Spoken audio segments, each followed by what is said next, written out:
Alright, what's going on, guys? Gdoggcasey here, getting ready for a new series once again. This is F1 2017, and we are jumping right into the career mode here.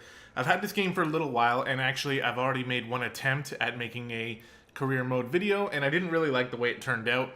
I didn't like the settings I was on, I didn't really like the car I chose. So we reset the save file, and we are starting again, this time in a much better place here, I think. So we're making our character here. Obviously, we're choosing Canada as our nation. It allows us to choose the number 46 as well, which I think is really, really cool. And we're going to be picking a team now as we jump into career. Now, F1 and the whole world of F1 is very, very new to me. I haven't really paid much attention to it in the past. I remember as a kid watching it when Michael Schumacher was tearing it up with Ferrari. I remember that. But I don't really have any sort of personal attachments to any of these teams. I didn't want to pick one of the best teams. I didn't want to pick one of the worst teams, so we settled with Williams. And the main reason I chose Williams was because we would be teammates with the only other Canadian in the whole F1 league. So I thought that was pretty cool. I figured, you know what? Why not choose Williams? We'll make a double Canadian team and take on the league as a Canadian team, basically. So I thought that'd be kind of neat. Here are the settings that we are playing on here. One shot qualifying, formation lap on, race distance is 25%, and the difficulty we're choosing is 55 medium. And there is a reason for that we can discuss in a little bit. I just want to go over the settings once again here. So 55 medium, we are using flashbacks because I just don't want to get wrecked out in the first turn and then just not have any options after that. So we're going to have that on, and occasionally I use them, but it's not as often as you think. It's just something that I want to make sure I can provide an entertaining enough video. Here are the assists we're going to be going with. You can see me just sort of fiddling with them here. We're going to go with custom. We're going to be turning braking assist completely off. Anti-lock brakes in this clip, you see me leaving them on, but I did end up putting anti-lock, or I turned them off, sorry, but I did end up turning it back on after because I didn't really like the way that the car felt. Traction control is on medium, dynamic racing line is off, and we are using automatic gear setting here. Yes, and I respect that, but my client has a championship to contest, so if you want our participation, I'm afraid the concessions are mandatory. Yes, that's fine. Get back to me when you can. Goodbye. No one ever just signs the contract. Anyway, thanks for coming by on such short notice. I just needed to cover a couple of quick things with you before you race. Firstly, as requested, is a copy of your contract. It's a rolling deal. However, the team reserves right of termination if you fail to meet performance standards. You're second driver for now, but work hard, hit your targets, and I'll be able to sweeten the deal. I'm also looking to get you into some invitational events throughout the season. The experience and exposure from these will be great for your image. Plus, you'll get to drive some nice historic cars. Now then, go get ready for the next session. And good luck.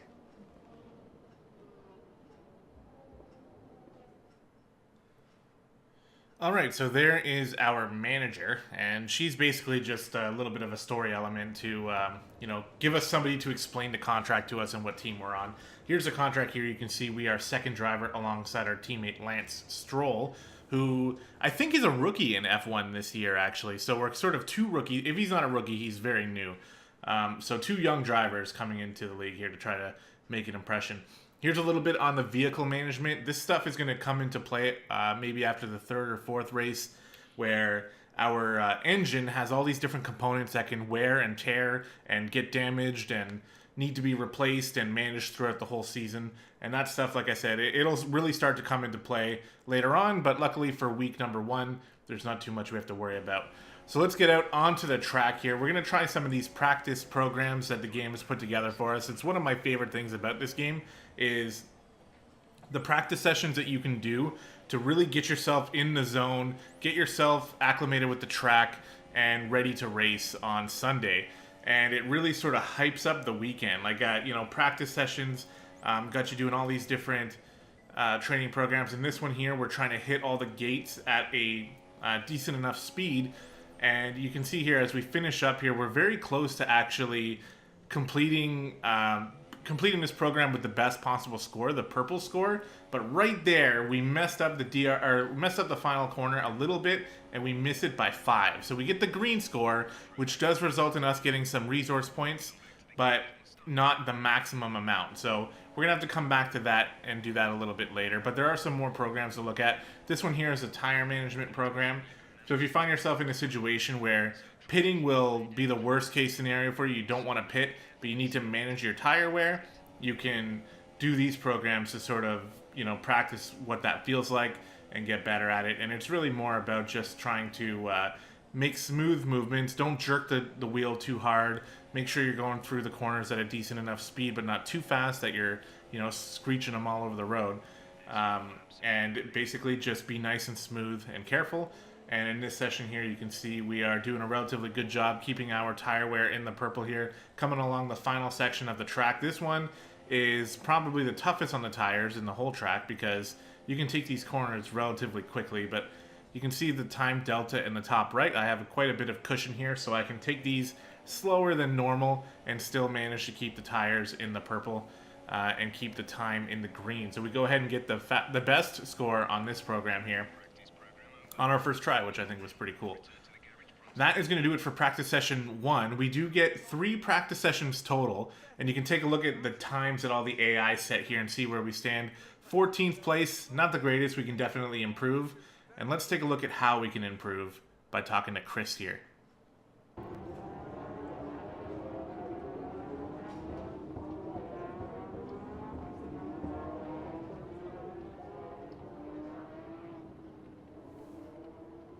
Got my message. Perfect. Welcome to home away from home. We get more real-time data from the factory now than ever before, and it all comes through me. So I have to spend more time checking over the reports and less time hunting you down in the hospitality suite. To that end... Sorry, just a sec. Yeah, Chris, is this important? I'm in the middle of something. Okay. Right. Well, that makes no sense. Have Sarah reset the simulation and run it again. Okay. Sorry about that. As I was saying, we've set up a desk for you at the front here. You can get onto the network from your laptop, so make sure to check the R&D screen regularly. And let us know how you want to use the data that we've collected over the weekend and through the practice programs. Also, bear in mind that the news from the factory won't always be good. Sometimes tests fail, like you've seen just now. And when that happens, we have to divert additional resources to fix it. C'est la vie, I'm afraid. All right, so this is the whole point of why we do the practice sessions, is to gain resource points that we can then use to upgrade our car. And in 2017, F1 2017, they have really revamped the whole upgrade system here. We're going to take a look at what that looks like, and we're going to pick up some upgrades to try to enhance our car. So here's the skill tree, I guess. There's 4 different options where you can go durability, aero, chassis, and engine. And I've watched a few F1 2017 career modes on YouTube so far, and I've been seeing people struggling heavily with the wear and tear on the engine. So we are actually going to start by going for some durability, and I think that's going to be a good idea. We did have some resource points left over, so we're going to use these to enhance our engine efficiencies here. So we can grab this upgrade here, the HPP Factory Efficiency 1. It knocks off 10% of the resource point cost of all future upgrades in this tree. And then this one, the quality control, increases the chance that the upgrades actually succeed. And then we went ahead and started production on the first engine upgrade there. So Chris was mentioning that the upgrades can fail from time to time. So we're going to upgrade that quality control to make sure that they don't fail at least as well as we can.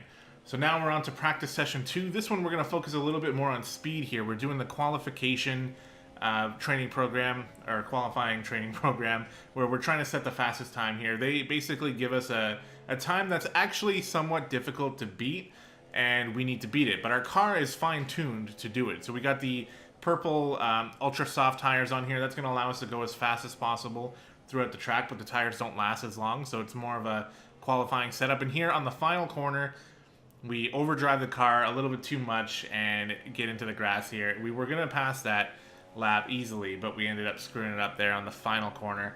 So that means we're going to have to come back and try again. They give us 3 tries at it. You only have to beat it once. So this time, you know, doing well once again here. And with the difficulty, like the higher we increase the difficulty, the harder these training programs are going to get. And this gives me a pretty good chance to explain to you what I'm planning to do with the difficulty. Starting at 55, because I started on 75 with my first video I was talking about and found it incredibly difficult. So here's the rules here. We start at 55 difficulty, and every time we hit the podium in the race, we bump up the difficulty by 2. And each time we get pole position from qualifying, we also bump up the difficulty by 2. And that's going to allow us to steadily increase the difficulty, and these practice sessions are going to get tougher and tougher as we do that as well, and eventually we're going to find a really good difficulty for us that allows us to, you know, get better and but also not have the opponent AI be too easy. So here's a look at the practice session screen here. You can see track acclimatization, we're at 30 out of 50, tire management 50 out of 50. We're basically doing pretty good here. We just need to get that track acclimatization and fuel saving down, as well as this team objective where they want us to go through the race strategy program one more time with a different set of tires. But we didn't have enough time in practice session 2 to finish that off, so we'll have to come back in practice session 3 to look at that. But here you can see our time is getting a little bit better here, setting the 10th best time. Of course, we were doing qualifying during this one, so still could do better, but you know, we are improving. So here we are trying to just clean up our practice programs here in the third and final practice session. I won't always be doing all 3 practice sessions. Essentially, I'm just trying to get the best score on all the training programs, and then once I have that, I'm done with practice. So that's what we're doing here. This time it actually took all 3 sessions to be able to do, though, as we're trying to get this final track acclimatization training program completed here. And you can see we just barely achieved the goal. Actually, no, we passed it by 20 there, so never mind. Did a pretty good job on this one and easily got the purple score. And here we are just finishing things up with the racing program. The racing program is just 5 laps where you got to set a consistent time. It's not too difficult to hit, but you just need to be consistent. And they want you to do it on 2 different sets of tires because it's really cool what they do. They actually take the data from this specific training program. They look at your tire wear, they look at your lap times, and they come up with a strategy that you can actually employ in the race, in the official race, which I think is really neat. And I will be using that occasionally just to sort of, you know, bump up the realism, I guess. But you can see here my corners aren't quite as tight anymore. I was starting to get a little bit tired of training and practice and stuff like that, and I was getting a little antsy to go race. So this is going to be the final run through the practice session here, I believe anyway, as we finally get all of our practice points collected, or all of our practice programs finished, sorry, and all of our resource points collected. And we'll take a look here at the garage and just make sure there's nothing left that really needs to be done. I don't think so. Here you can see, oh, actually, I totally forgot. Yeah, we did forget the fuel saving. So you can see fuel saving is still set to green. So I was sitting here like, man, I really want to just go out and race, but I guess I'll complete this fuel saving one. So here we are, coming around the final corner here on the first try. Once again, fuel saving is more about just lifting while going through the corner and not stomping on the gas coming out of every corner. We managed to do it this time. So finally, we get the perfect score on everything here in the practice session, and we're getting pretty close to qualifying, but we are introduced to the new rival system here. Lance Stroll, our teammate, is our rival, and we basically need to beat him every race and every qualifying session. Welcome to Melbourne, where qualifying for the Australian Grand Prix should be getting underway shortly. Okay, so we chose the one-shot qualifying program here. I might change this in the future, but at the time I was thinking about it, which one did I want to do as we screw up already. You can see the ghost up there, that's actually the leader, and it changes based on who's setting the fastest time, and that really kind of threw me off for a bit. So it kind of distracted me a little bit, and maybe I could have set a bit of a better time. But anyway, the one-shot qualifying I thought might have been the best option for me because, first of all, it gets us out into the race a little bit quicker. We've already spent a lot of time practicing, but also it puts the pressure on you to set a good lap right on the spot here. You can see overdriving that corner and really losing a lot of time, dropping into P14 there, P15, 16 even, and losing a lot of time. The goal here is to hit 7th, and we really need to step it up. Now, luckily, we are doing that a little bit. We are starting to advance a little bit, P12 right now, and we'll see if we can hit 7th. But I might change it, like in the future. The qualifying for F1 isn't done this way. It's done in a way where you have a few different qualifying sessions, and you can kind of go out and run as many laps as you can within the time limit and see if you can advance to the next qualifying stage. It's pretty cool, but it actually takes a lot longer. And like I said, maybe I'll settle into increasing the race distance and increasing the time needed for qualifying. But for now, this is how we're doing it. And you can see right within the last couple corners, we're just barely able to pull it to P7. And as we cross the line, we managed to lock down 7th place. So we achieve our goal, 1 in achieving the position that the team set for us, and 2 in defeating Lance Stroll. You can see he qualified 12th there, so we were able to beat him by about half a second, and that was good enough for about 5 positions on him there. And there is the lineup, but we're going to get a little bit of a closer look at that once the race actually starts. As we round out qualifying, we're going to be given a few more resource points, and we're going to be given our race goal, basically. What position do they want us to finish in for the race? Now, for this race, what I'm going to do is show you a little bit of the intro and the entire first lap uncommentated, so you can sort of get a little bit immersed into the world here and see how it goes. I think it's a lot of fun. So that's how we're going to be approaching it going forward. I might change it up in the future, but for now, this is how I like to do it. So let's jump into the race. So before the off, let's remind ourselves of yesterday's qualifying session with a look at the starting grid. An immense lap from Lewis Hamilton yesterday puts him on pole position, edging out Raikkonen, who'll start P2. Looking down the rest of the grid, we have Vettel, Bottas, Max Verstappen and Ricciardo, Williams, Perez, Grosjean and Nico Hülkenberg, Ocon, Stroll, Carlos Sainz and Kvyat, Magnussen, Palmer, Fernando Alonso and Stoffel van Dorn. Wehrlein and Marcus Ericsson rounds off the grid. And with preparations almost complete, let's head down to the track.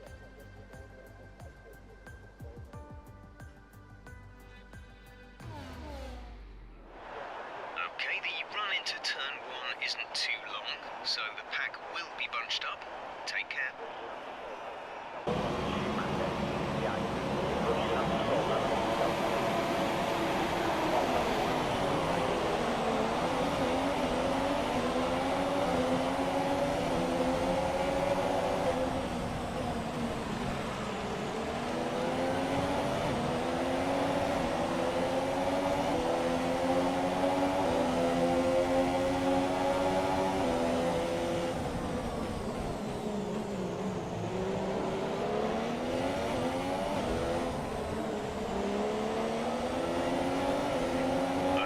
That's a good start. Keep it up.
All right, so there's lap 1 at Australia here in Melbourne. That was not the greatest start off the line, but we did manage to pull back a lot of positions here. We're actually going into 4th place now, battling it out with Kimi Räikkönen and actually defeating him in that corner there, and going to be trying our best to stay ahead of him. We're in 4th position now, and this is a good sort of segue to speak about the different makes of the cars and the different teams and the different quality of the cars, because in F1 specifically, the different manufacturers and the different cars actually are capable of different things, and it's not incredibly realistic that my Williams car here is actually able to outpace the Ferrari that I just passed and manage to stay on pace with the Mercedes and the other Ferrari up ahead. So that's just sort of a little bit of the difficulty's fault there. As we actually get past Vettel there, Bottas and Vettel were actually battling for position, which just is sort of a nod to how good the AI is in this game. I don't have the most experience, but I have done quite a few races outside of career mode. As we hit the wall there, lose all of our momentum, and basically kiss any chance of catching up to Bottas goodbye. But I thought the AI was pretty cool. They do battle with each other. They do knock each other off the road sometimes. And, it's a lot of fun. So here we are settling into P3 as we go into the 4th lap here towards the end of the lap. It was a pretty uneventful beginning to the race, to be honest. We found our little bubble here, and we're able to sort of keep it, keep our position and keep people off our backs. But here we get a safety car, and I think it was Perez who ended up causing this, but I didn't actually get a good look at it. We'll realize why it's Perez later. But the safety car introduces an interesting mechanic and an interesting strategy decision for us. But also, what you're seeing right now is me not understanding the safety car rules.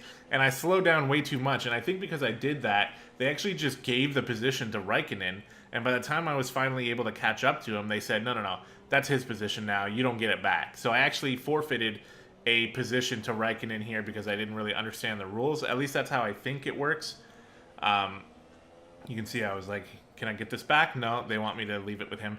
But it doesn't really matter because we got the safety car. I decided to actually just jump into the pits here. And I thought some of the other AI cars would be doing this as well, but they actually don't. So I'm one of the only cars that pits here. And I'm going to put on my second set of tires. Our goal for this race was to just do one pit stop. Start off with the ultra soft tires, which is going to give us the most speed and traction early in the race, but those tires wear much quicker than any of the other ones. So we take them off, try to get position, and then use the soft tires for the rest of the race. But it's a little weird because none of the other AI cars pitted here, so now I'm at the back of the line with brand new soft tires, so I'm going to be a little bit slower than these cars in front of me, but they all will have to pit at some point. And I will not. So we'll see how that strategy actually plays out for us here as we catch up to the AI here in safety formation. And towards the end of this lap here, the pace car was going to end up heading back in, and we're going to kick off the race once again. So all the cars are lined up here. And again, I'm sort of inexperienced in this situation, so I didn't quite know when to get on the gas, really. I noticed in the top left corner now, it says resume racing as the green flag waves, but then I saw the yellow flag still, the yellow light still flashing, so it kind of confused me a bit. I didn't really get a good jump on the restart here, but it's not going to matter because all we really have to do is keep the car safe and stay out of the back of people, and they're all going to have to pit, so we're going to end up being able to pass them eventually. But let's see how things go. I kind of took a bit of a stupid angle going into that corner. I thought I might be able to dive bomb him there, but didn't quite work out. So later on in the same lap, we are finally starting to get up to race pace here. And this is where you can kind of see the power difference between the Williams car and the McLaren in front of me. The McLaren car is sort of notorious for having a really weak engine and really not very fast on the straightaways. So that was an example of that right there. He even had the ultra soft tires on, but I was still able to blow past him. Now, the setup that I'm using for this car is the maximum downforce setup, and I did that on purpose because I wanted to have the best sort of cornering ability that I could. And we're going to see that paying off here. You can already see me gaining on these cars in the corners, but we just passed a whole bunch of cars that have pitted now, so we're in 8th place, and we're going to get 7th place off of Ericsson here with a pretty easy overtake going into the straights. Our car is not necessarily super slow on the straights, but it's not its strength. Our strength is going to be in the corners, where our downforce allows us to hit a later braking point and to have more control in the corners. As you can see right here, as I overshoot that corner, that is not because of the downforce. That is my own stupid driving ability. And actually, Ericsson here tries to put a bit of a move on us, making a bit of contact, but unfortunately just isn't equipped with the car capable of overtaking us there, and we're able to keep him behind us. So as the race goes on here, we're in lap number 8, just about to approach lap number 9. We still have more cars in front of us that are pitting. We can see them going into the pits there, passing Kvyat, and Vettel is in the pit as well, and Bottas. So that's going to leave Jolyon Palmer, who drives the Renault, which, you know, again, I'm new to F1, but the Renault doesn't strike me as a car that should be running up front. And you can't see it here, but as we approach this lap and the 2 cars in front of us are pitting now, the leader of the race was actually Lance Stroll. So our teammate was leading the race there for that lap. So we had Williams leading, and now because they've pitted, we still have Williams leading, as we are now leading the race here. But the pressure is going to be on because we have Lewis Hamilton and Bottas behind us. The 2 Mercedes cars, which are probably easily the most powerful cars in the whole league. And they're on super soft tires, which are faster than my tires, and they're newer as well. So we're going to have to try to keep them behind us and just race very clean laps here to the end of the race. We only have 5 laps left, and we got to keep them behind us for 5 laps. They are now about 5 or 6 seconds behind us, and we'll see what we can do with that. But leading the race here, definitely, you know, I'm starting to think already that I might need to increase the difficulty, but I'm sticking to that rule of if we hit podium, we will increase the difficulty. So we still have to do that. Now, this part of the race was really, really confusing. I took a very terrible corner here, got on the brakes way too early because I see this blue flag flashing, and it just confused the hell out of me because I was like, how is there a blue flag? I'm in first, and I thought they were giving me the blue flag. But it didn't really make any sense, so I was a little bit confused for quite a few corners here, and I actually gave up a lot of time to Lewis Hamilton behind us. Now I look behind me, and I see Perez back there causing some problems, and he's the one being lapped. So the blue flag was actually for him, but because I saw it and I knew they were behind me, I just got really confused and took a few pretty bad corners, and because of that, allowed the Mercedes to catch up pretty heavily. I definitely wasn't racing at my best here, and they were able to close the gap now within 2 seconds of me. And they already have a more powerful car here, so they're not making things very easy on me here as we are about to finish up lap number 11. Feeling the pressure, you're going to see me look behind me from time to time, noticing how close they actually are. And I'm not sure I'm going to have the ability to hold them off. And I got a lot of pressure on me, so because of that, I overdrive this final corner here, and Hamilton is able to make it by me without any problems at all. And that was just me choking, basically. You know, not driving to the best of my ability in the moment when it mattered the most to be able to hold on to the lead. And now on the straightaway here, you can really see the Mercedes car is putting a lot of pressure. It's definitely faster than me in a straightaway. So, you know, we need to use our maximum downforce in the corners to try to keep the cars behind us and keep us ahead of them. But on these sections here where there's long straightaways, that type of thing can be a lot tougher. So trying our best here. We have 3 laps left to go. There's a car on the side there. Somebody else appears to be out of the race. And we got Bottas right behind us and Vettel behind him as well. Trying to, or it might be Vettel or Raikkonen, I can't tell. One of the Ferraris, though, is behind Bottas also, trying to put pressure and trying to catch up to Lewis Hamilton here. I'm basically holding them up. And again, on the same corner, I overdrive it again. So big mistake there coming out of me, and I once again allow the Mercedes car to just easily go by me without any sort of fight in me. He just goes right by, and it's going to be very, very hard to try to catch back up to him. So essentially at this point, it's all about just holding 3rd position, and we have both Ferraris right behind us, Raikkonen and Vettel. They're on the straightaway here, helping each other. Raikkonen's going right up the inside here, able to stick his nose in, and you see him battling with me on the outside now and managing to make that stick. He actually almost gets by us. He's not fully clear yet, making a little bit of contact with him. It's a really good battle here between me and Raikkonen, and there he is, able to finally finish the overtake. I get into the back of him a little bit here, but again, our strengths are in the corner, so I know there's a corner coming up here. I'm going to try to get on the inside of him and try to overtake him. You can see he locks up his tires a little bit, makes a bit of a big mistake, And as we look behind us now, he's actually holding up Vettel as well. So we were able to create ourselves a little bit of a gap because of that. So here we are coming into the final lap here. Both Ferraris right behind us. And it's going to be tough here. Coming into the first corner and the first long straight. Something I probably should have done was kept to the inside here. But I did not do that. Try to remember to do that in the future. Basically defend the racing line, but I'm still trying to figure that stuff out here as we come through this chicane. My throat gets really damaged by the end of these videos. It's crazy. The first one I was doing, I had the same kind of issue, so I apologize if I need to back off on the commentary here, but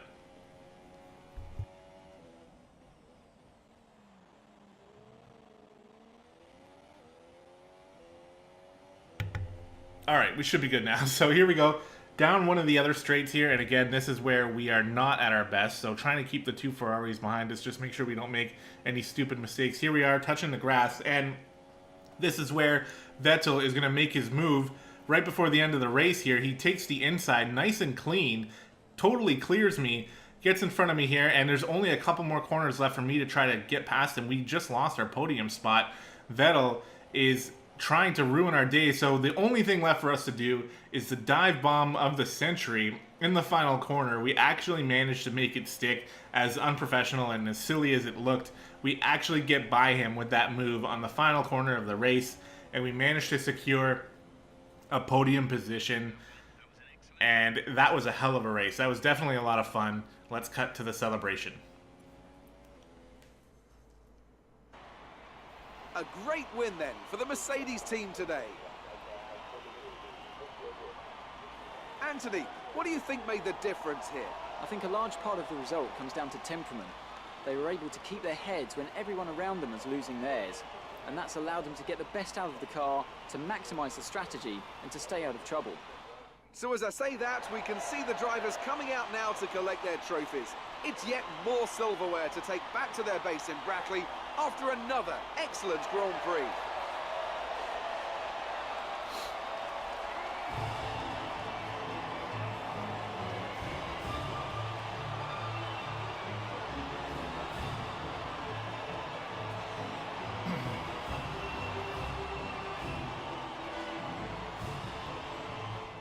Well, there you have it, guys. That is week number 1 in the books for our F1 2017 career mode. We managed to take a podium position in our first ever race, which is probably a little unrealistic. So we are definitely bumping up the difficulty by 2 in the next episode, and we'll see how we do in the next race. I hope you guys enjoyed.